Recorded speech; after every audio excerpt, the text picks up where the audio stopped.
Hi everyone, Dana Stone here. Welcome. Great to be with you here today.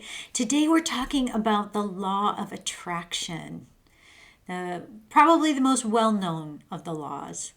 So I hope you enjoyed the law of supply. If you have any questions about that, I'm happy to answer them. Write them in the comments. I'd love to hear how you've been practicing with using the law of supply and what that means to you. So we'll continue to have a discussion about all the laws. So in the law of attraction, the key concepts of the law of attraction is the law of attraction is a secondary law to the law of vibration. I've been talking about that for a while. So the mind is a magnet and tracks whatever corresponds to its predominant mental state. Desire and expectation are the two essential elements of the law of attraction. A well-defined mental picture held with a calm, confident conviction activates the law of attraction. And action provides a channel for the law of attraction to express. So let's get into those key concepts. So Raymond Holliwell says the law of attraction is just as definite and accurate as the law of gravity. It's all about the frequency. So the law of attraction is a secondary law to the law of vibration. Einstein said it this way: everything is energy. That is all that there is. Match the frequency of the reality you want, and it cannot help but be yours. This is not philosophy, it's physics. The key to hold a frequency that aligns with what we want to create in our lives. As we hold the frequency, our lives will begin to reflect that reality. It's like using the remote control on your TV. You just tune in to different frequencies and you see a different picture on the screen. Now, the frequencies are present all the time, everywhere, those frequencies. But once you tune into one, you see something different. And that's the same with you. We're energy. We tune into different frequencies. There's billions of possibilities of frequencies for us. So it's whatever we're tuning into is what we see on the screen of our life. So how do we change our frequency and hold that different vibration? We set the frequency by what we focus on, what we focus our attention on, what we get interested in. That is where our frequency is. And not just a casual interest, but a burning desire, a grateful expectation. There's ambient light in this room everywhere. But when you focus light as a laser, it could actually cut through steel. But this light can't do that. So that's how powerful your focus is. Thought energy is powerful. So when you focus on what you want, that it helps draw it to us. It helps us get into that vibration. So if you want to know what you've been paying attention to, all you have to do is look at your results. What have you been focusing on? What happens is a lot of people focus on the problems, and it tends to, then they stay on the level of frequency with their problems, and they attract more of that to them. They're vibrating at problems instead of focusing on what you want. Focus on what you want, focus on possibilities, focus on solutions, and get into that vibrational frequency, and then you'll attract more of that to you. Raymond Holliwell says the mind is a magnet and attracts whatever corresponds to its ruling state. Whatever we image in mind, whether we expect or think about it, will tend to bring it into our lives, the things and conditions that we are in harmony with. For this reason, everyone should be doubly careful of how and what they think. Our predominant mental attitude is the primary cause of most everything that comes in our lives. And the sooner we realize this truth, the sooner we shall begin to improve our lives and progress. So ask yourself, what is my predominant mental attitude? Do I wake up happy and ready for possibilities? What am I expecting? Am I expecting the same thing as yesterday, something I didn't want? Or am I waking up saying, oh, I have to get through another day? How am I going to get through this day with all those conditions and circumstances that I don't want? So think about that. And when you wake up in the morning, set your tone for your day. So there are two essential elements in the law of attraction, and that is desire and expectation. Desire connects you to the thing desired, and expectation draws it into your life. So Raymond Holliwell talks about desire, and our desire connects us to what we want and puts us on its frequency. So the first phase of desire embraces a positive process of attraction. That is, when an individual earnestly desires a thing, they set up the line of force that connects them to the invisible side of the desired good. Should they weaken or change their desire, that particular line of force is disconnected or misses the goal. But if they remain constant in the desire or ambition, the good demanded is sooner or later realized in part or in its entirety. The principle involved is that you cannot long or yearn for anything unless it already exists. Not in form, then in substance. And desire is the motive power for calling it forth into visible appearance or physical effect. So what it's really saying is, what he's saying here is, you cannot think of something without it being a possibility for you. And when you get in line with that frequency, then it calls it forth. If you think of things that you want and have a desire for them and expect that you will not get it, you're not going to draw it to you, and then it's just wishful thinking.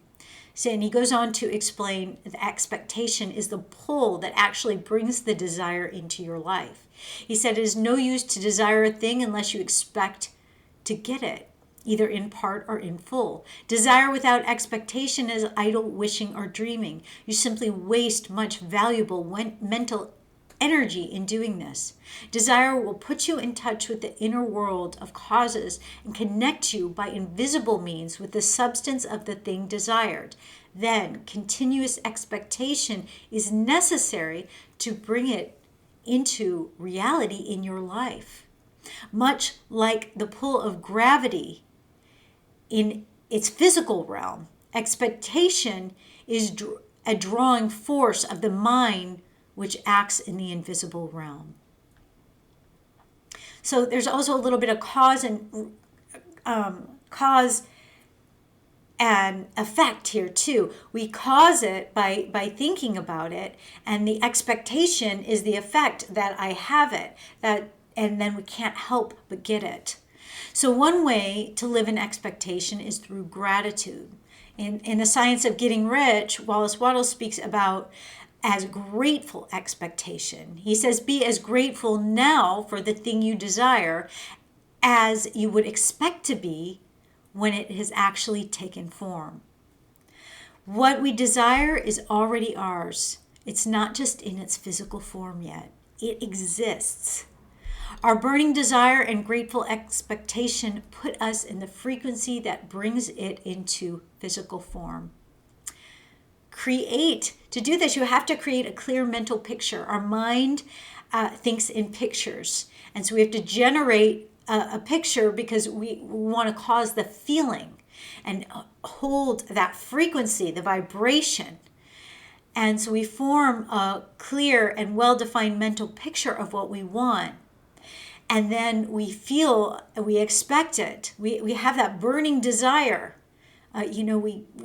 We don't just form that picture and then whatever. It's form that picture and we amp up our burning desire for it. We give it more power. We give it more focus. And then the desire firmly and gently of the greatest amount of good in that direction. That's how we build that burning desire, firmly and gently.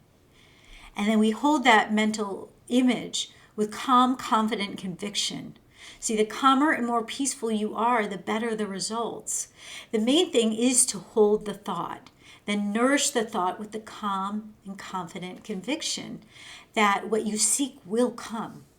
So we don't get overly excited about it. Oh, I'm so excited, I have this. We get, I have that, and I'm confident, and the expectation, because it's a different frequency. The I'm so excited is almost not expecting it.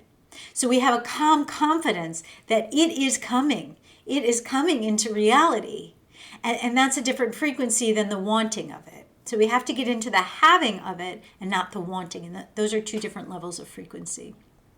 So as you persist in this state of the calm, confident conviction, then the desired good will tend to gravitate towards you. And what brings that home is action. The addition of action will finish the process with the happiest results. That's what Raymond Holliwell says. Action provides the channel for the law of attraction to express. Wallace Wattles says in The Science of Getting Rich, by thought, the thing you want is brought to you. By action, you receive it. Because we're creating these containers. Having the thought is great. Getting in the frequency is important. But then you create a container to hold it, for it to come to you. And without creating that and taking action, it can't really come to you. So what you do is you say, what can I do right now? Because your vision, your goal, your burning desire, you don't know how to get there. Because if you knew how to get there, you'd be there. So how do you take action when you don't know how to get there? Well, this is what you do. You get in the feeling tone of already having it. And then you ask, what is one step I can take towards my vision? You might not know step 20, but you will know step 1.